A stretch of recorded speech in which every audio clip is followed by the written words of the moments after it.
Hey guys, welcome back to my channel. Today, let's go over some guidelines. Medical coding is not hard. Remember, it is a skill. However, your success in this industry will determine how well you know your guidelines, all right? Inpatient medical coder is ruled by two things: how well you know your coding guidelines as it relates to inpatient, and how well you know how to navigate that chart, right? Because remember, inpatient coding is determined by the coding guidelines and physician documentation. Let's get into it. Don't just watch, take that leap. Medical coding pays while you sleep. Tap, share, follow, don't delay. Okay guys, so for inpatient medical coding, we have what we call UHDDS coding guidelines, all right? UHDDS stands for Uniform Hospital Discharge Data Set, all right? Simply what that is the required minimum data set used to report inpatient data, especially for Medicare and Medicaid, all right? That's our Centers for Medicaid and Medicare Services, okay? And it is the foundation for abstracting and coding. So I want to tell you guys about the 4 buckets. The core UHDDS elements that coders need to understand fall into 4 buckets: patient identification, provider facility information, clinical data, that's where they're picking up our diagnoses and procedures, and our payment or our disposition details, okay? Remember, that is why inpatient medical coding definitely tells a story from when the patient is admitted all the way to the patient is discharged. We have discharge disposition codes. They're just 2-digit numerical codes, like 01 would represent the patient is discharged home. 03 represents if a patient was discharged to a skilled nursing facility, all right? The reason that matters, disposition details, is because now if a patient is discharged home, it's just home. The hospital can recoup 100% of that reimbursement or that payment from the insurance company. Now, if a patient was discharged to, say, a nursing home, skilled nursing facility, all right, the hospital would have to, what we call a kickback, or the payment is kind of split up, guys, right? That's not, I just wanted you guys to understand that when you are coding, it is very important to not kind of be lackadaisy and say, oh, well, whatever, I'm just going to say the patient went home, all right? Or I'm not going to say the patient went back to jail, or patient was transferred to a children's hospital, or a patient went to long-term care. This definitely matters. So while it is showing quality, it's also, it could affect the reimbursement. So we'll talk about discharge dispositions at in another video. I want to go through UHDDS coding guidelines today as it relates to principal diagnosis and secondary diagnosis, okay? So let's get down to guidelines. Guidelines which tell inpatient coders what must be reported as principal and secondary diagnosis. So this is what the UHDDS, Uniform Hospital Discharge Data Set, does for us.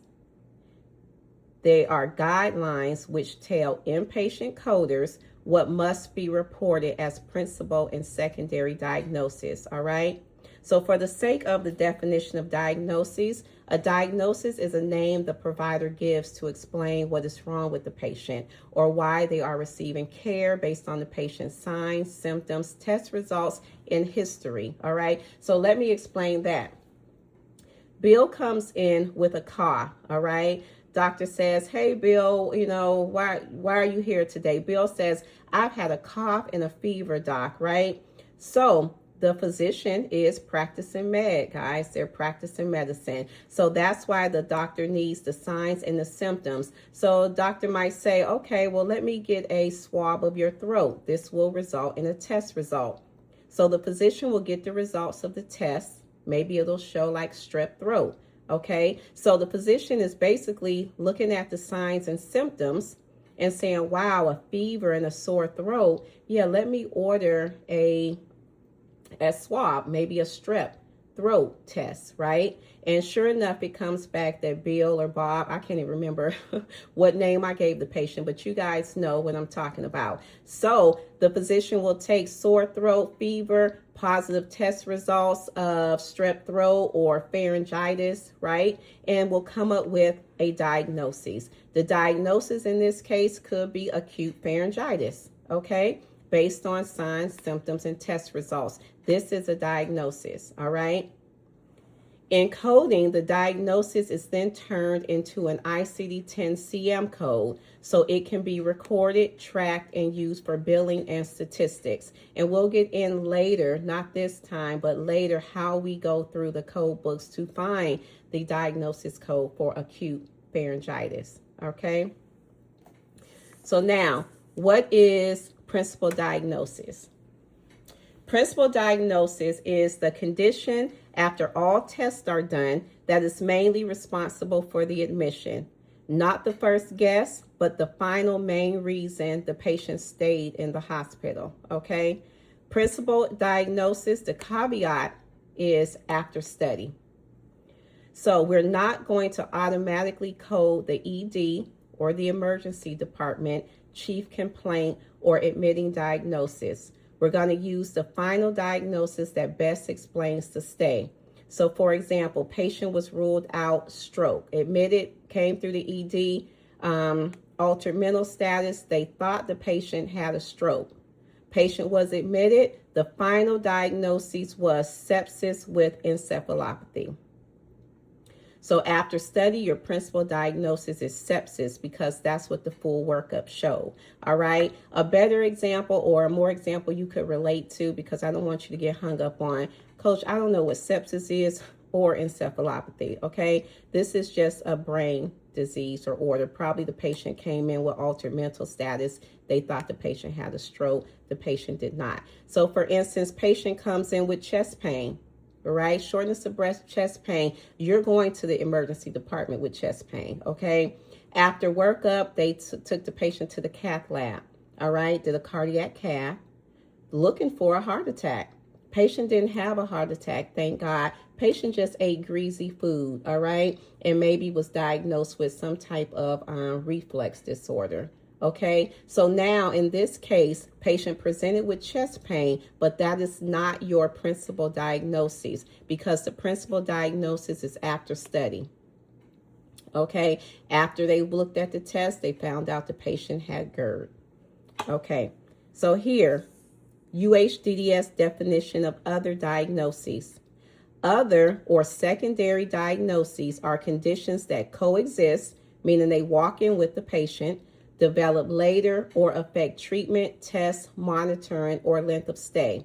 So if it changed care, it's usually reportable. So for coexist, get your pens and your notebooks, guys. Remember, medical coding is a skill. So the more you look at it, the more you see it and apply it, you will have gained a very good knowledge or understanding of this skill. So going back to secondary diagnoses, coexist. That simply means what walked in with the patient, all right? Usually diagnosis like hypertension, diabetes, mellitus, if the patient even was a smoker, that's walking in those emergency room doors with the patient. So they coexist. 9 times out of 10, these will be the secondary diagnosis that you will automatically code, all right, as secondary. If they develop later, say the patient on hospital day number 3, you're going through the progress notes, you see the patient fell out the bed, right? Nurse comes in, patient's like, oh, my leg hurts. This one over here, my right leg has pain in it, right? So they take the patient down to get an x-ray. There's no fracture, but we still want to code that the patient has right leg pain, all right? Or affect treatment, tests, monitoring, or length of stay. Okay, length of stay. Physician enters the patient's room, maybe hospital day number 2. The patient has and physician writes this down, guys. You're not figuring this out on your own. You see in the documentation, our patient has altered mental status. The physician documents altered mental status secondary to narcotics. Okay. we will keep the patient for another day for observation. So therefore, you're looking at the documentation, it lengthened the inpatient stay. So we're going to code altered mental status. Okay. So if it changed care, it's usually reportable. All right. Now here's what sometimes we'll look at the site rule, which is not all inconclusive, but we're going to go through it. A secondary diagnosis is usually reportable if it causes C, clinical evaluation, meaning a nurse or a doctor or something like that, we had to run tests, or it required usually the physician, which is clinical, to evaluate it. I, it increased nursing care or monitoring, all right? And mind you, nurses' documentation, we do not code from. So what this is increased nursing care or monitoring. Okay, patient has diabetes mellitus. The doctor is not going to administer the insulin, okay? A nurse would care for that or help monitor that. So therefore, in that case, the diabetes would be picked up, okay? Again, it walked in with the patient. Even if the patient developed it during the hospital stay, it would be counted because it's going to require some type of care or monitoring, all right? Therapeutic treatment, again, any type of treatment, like we talked about the insulin management, all right? Extended length of stay. This goes back to the altered mental status. You know, and the physician wrote down that we will keep the patient another day, all right? What's not in the site, which is kind of is, but it's not. Remember I talked about coexist if it walks in with the patient, okay? So just remember, it's, you know, when you're looking at that chart and a patient has a history of certain conditions, chronic kidney disease, you know, congestive heart failure, hypertension, diabetes, hyperlipidemia, those conditions usually, I mean, in our population here, I usually see most of those diagnoses or half of them on every patient encounter that comes in. So those are automatically secondary diagnoses, guys. They're walking in with the patient. Okay. 5, excluding irrelevant history-only conditions. What this is saying is old conditions that have no impact on the current state are not coded as secondary diagnosis. I see a lot of not even new coders. If you're not paying attention, you really have to read the documentation. So a scenario is an old heel ankle sprain, never mentioned in this admission. We do not code it, all right? Remember that we're not the only ones utilizing the medical record to do our jobs, okay? Or to perform our responsibility. We have clinicians, we have physicians, we have nursing, you know, so many other departments in the hospital maintains a patient's chart. So just because the physician put the patient has something old, in this case, an old heel fracture sprain, it doesn't pertain, right? It, for one, is healed. So we know it would not require any monitoring or evaluation, okay? We don't code those things. Number 6, conditions that develop after admission. So new problems that arise during the stay are coded as secondary diagnosis. So again, we did talk about that. If the patient say, if they fell out the bed, okay, right leg pain, all right. If the patient developed a pulmonary embolism, I don't know, things do surface as the patient is in the hospital, all right, and we would pick those up. All right. For this scenario, we have hospital-acquired pneumonia needing IV antibiotics and respiratory therapy. This is coded as a secondary, okay? Because the pneumonia, even if I was going to say because it's hospital-acquired pneumonia. However, it doesn't matter how the patient got the pneumonia, whether it was in the hospital or if you see documentation of pneumonia. All right? Quite naturally, any pneumonia and any cause of the pneumonia will require some type of treatment. In this case, IV antibiotics. It was treated. It meets secondary diagnosis coding guideline. All right. Now, this is a big one. uncertain diagnosis, guys. So this is something that is largely missed, okay? Largely inaccurate. It's a coding guideline that says for inpatient encounters, if the discharge diagnosis says probable, likely, suspected, for X, I'm going to say, let's keep it with pneumonia. Suspected pneumonia, code pneumonia as if it was confirmed, all right? For inpatient encounters. The important contrast here, this is different from outpatient where you only code the symptoms. All right, let's talk about this. So look at the caveat here. For inpatient encounters, if the discharge diagnoses, okay? So if the patient was discharged was in the hospital for 4 days, the last progress note said, we suspect pneumonia. The coder could code that. The inpatient coder would code that. All right?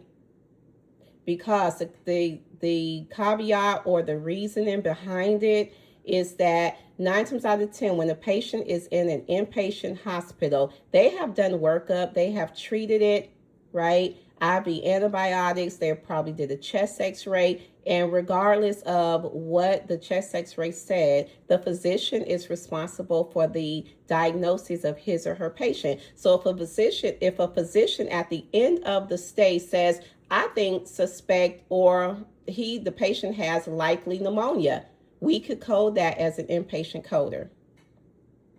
Okay? Mind you, remember, it has to be at discharge. It cannot be on progress note number 3 and the patient goes home on progress note number 4. We cannot. And if it's on the discharge summary as probable, likely, suspected, we could code that because discharge summary is at discharge. All right? And we'll go through this again, guys. Just know that uncertain diagnoses is a coding guideline. It's a very important one, and it pertains to inpatient coding only. All right. So on the outpatient side, outpatient coders cannot pick up uncertain diagnoses at discharge. If the physician stated cough, shortness of breath, fever, likely pneumonia, if the patient was at a doctor's office, leaving the emergency department, anything outpatient, that coder would only pick up the symptoms, the cough, the fever, the shortness of breath, all right, per the guidelines. So just write that down, guys. So UHDDS is for inpatient settings. Inpatient equals principal diagnoses. That's what we call the I don't want to even say first listed diagnosis because that's outpatient. So principal diagnosis is number 1 for inpatient. First listed diagnosis is number 1 on outpatient. Okay. Principal diagnosis is governed by UHDDS coding guideline, which states principal diagnosis is that condition after study to have occasioned the patient to the hospital for care. Chest pain came in, that's not the principal diagnosis. After study, they found out the patient had an MI, all right? Leg pain, they did an x-ray of the leg, the patient had a femur fracture, okay? Fracture would be principal diagnosis.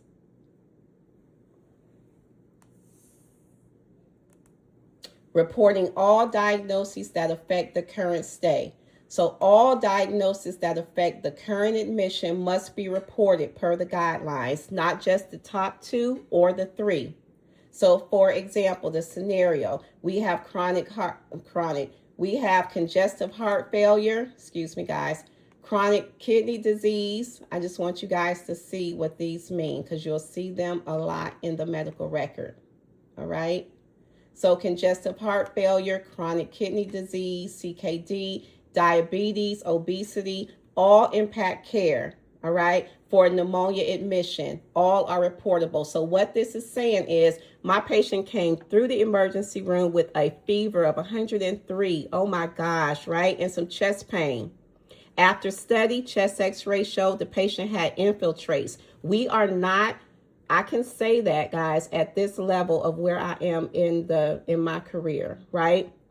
I don't want you guys to get all in a frenzy saying, oh, coach, am I supposed to read the chest x-ray? You can look at it because you're going to say, okay, they did a chest x-ray. What did they find after? All right. But you're going to see the pneumonia diagnosis. So you're like, okay, the physician has documented and diagnosed pneumonia. And you know that shortness of breath and fever, chest pain, hopefully, you know those are symptoms of pneumonia. So this is your principal diagnosis. So what this scenario is saying, these other conditions are all reportable as second. So you find the code for congestive heart failure, chronic kidney disease, diabetes, obesity. These affected care, monitoring, and treatment, right? Diabetes, I'm quite sure if they weren't managed on insulin or oral drug, their diet was adjusted. Chronic kidney disease, 9 times out of 10, they're on some type of medicine. Congestive heart failure, of course, this patient has Lasix or some type of diuretic. It was managed, right? Obesity causes where things have to be monitored more. You know, medications may have to be adjusted. Okay. So this is what the type of the things that you ask yourself when you're in a medical record. Remember, guys, inpatient medical coding is a skill. It is not hard. I get so much, coach, is it hard? No. Once you know the guidelines and once you know how to look at the medical record, you got it. And then you just build on the skill. The more you do it, the more you get better at it. Is it worth it? Yes, it's worth it, guys. We're going to keep talking about that as we go, but it's worth it. Let's move forward. So here again, admitting versus principal diagnosis. Your admitting diagnosis is the first guess, all right? Principal diagnosis is the final main reason after study. Scenario, patient was admitted, came in, chest pain. Rule out MI. Not 10 times out of 10, you go to the emergency room with chest pain, you're getting admitted, all right? The final after workup, patient didn't have an MI. The physician said the patient had GERD, all right? Gastroesophageal reflux disease. Again, guys, even if you don't know the medical nomenclature of these diagnoses, you don't have to. You have to know your alphabet. And we'll go through alphabetic index and the tabular list later. But you do have to apply the guidelines. Patient came in with chest pain. That is not the principal diagnosis unless after study, nothing was found. You're still looking at physician documentation. Sometime a patient comes in with a disorder. In this case, it was chest pain. After study, the doctor's like, basically, I don't know what causes chest pain. There's no MI. There's no GI issue. It's chest pain, all right? So in that case, we are going to apply, or we're going to code the symptom of chest pain as our principal diagnosis, all right? Because after study, nothing was found. So after study, the doctor's still saying chest pain. Remember, you won't even have to figure that out. You're going to read your documentation, and you're always going to tell yourself, give yourself grace, because sometimes these charts are like, oh my gosh, but you have to remember, it is not the coder's responsibility to diagnose a patient. Everything is governed by physician documentation and coding guidelines. So, principal diagnosis definition. Let's bring it home again, guys. The principal diagnosis is the condition after study. That's the caveat. After study. That's mainly responsible for the inpatient admission. UHDDS says it is the condition established after study that is chiefly responsible for the stay, not just the ED chief complaint. ED is emergency department. Sometimes we see ER, okay? Example again, our patient comes in with chest pain. Workup shows a non-STEMI.